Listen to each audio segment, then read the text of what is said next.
Well done for submitting your application. Now you may be wondering, after you have submitted, what next? What do you do next? What happens next? We'll talk about what to do during the waiting period, how to prepare for scholarship interviews, how to handle rejection, and keep moving forward. Okay? So be sure to get the scholarship success guide if you haven't already. Go read it and use it for your scholarship applications. Go through it over and over. Whenever you are working on an application, whenever you start a new application, go through the guide again and follow the steps from step one to the last step for each application. I guarantee you that you will be successful in your application. So get the guide. The link is there in the video description. Let's look at the reality after submitting. So after you submit your application, sometimes you can wait weeks or months to get feedback on your application. You may not hear back immediately and you may feel uncertain, which is normal. You may be anxious about the outcome of your application. It's a normal thing. In other scholarship portals, you are able to track the progress of your application. Sometimes they may change it to under review or in progress, something like that. You can always check, but don't be obsessed with checking the progress because it will make you feel more nervous. Just wait until you hear from the scholarship. Some scholarships give specific feedback. If you get rejected, some do not give feedback, they just give generic feedback, but eventually you will get a response. Unfortunately, some scholarships don't respond to unsuccessful applications.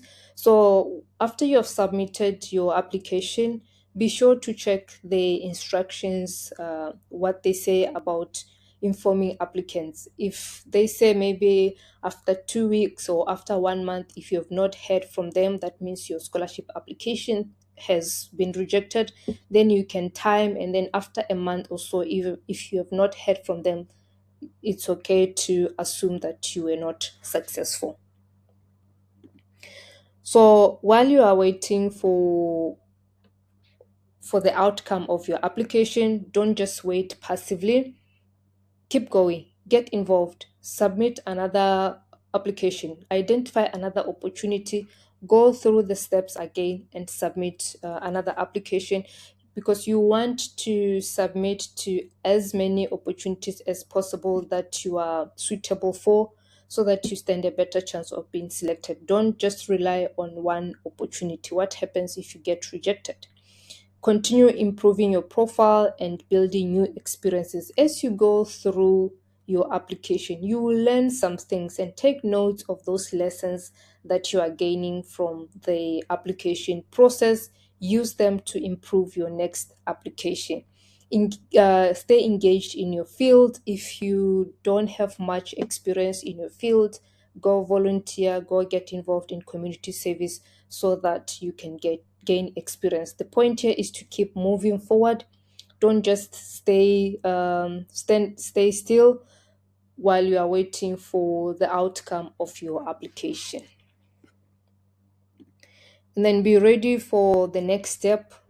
You may be called for an interview, so you need to be prepared for your interview.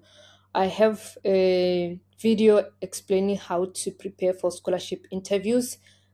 Check the link in the description. Go watch that video and prepare for your interviews. Don't wait until you are shortlisted to prepare. Just prepare in case you are called for the interview. If you are not called, then it's personal growth. You are growing, you are learning how to prepare for interviews, whether scholarship interviews or job interviews. Understand that rejection is part of the process. You are not going to be selected in all the opportunities that you apply for. Some are going to reject you and it's going to sting. Rejection is painful. It's very painful to get rejected, especially maybe if you're looking forward to the opportunity and then you get a rejection email. It's not the end of the world. It's part of the process.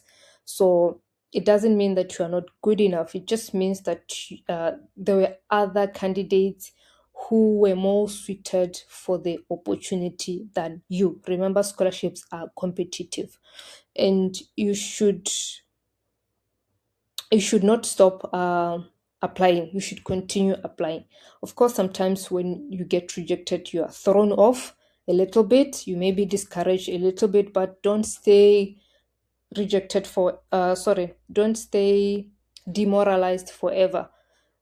A week or two to process the emotions that you feel from the rejection, and then after that, get back on track and submit other applications. Okay, it's part of the journey. And then here's how to respond to rejection. Reflect on the application. What went wrong? What did I do wrong? You could get somebody else to review your application along with the feedback. Let's say you got a feedback or through email on why you got rejected. Even if it's generic, use that feedback to reflect on your application. Identify areas of improvement. What could you improve in the next application? And then apply again with a stronger strategy. Growth comes from reflection. When you sit down and reflect without your emotions, because if you are too emotional about the rejection, it's going to cloud your judgment. So you have to deal with the emotions, and then after that, reflect with a clear mind and identify areas of improvement. Okay, and you need a reflection system. You need to have a system that you use for reflecting on your failed applications. I have a scholarship reflection journal.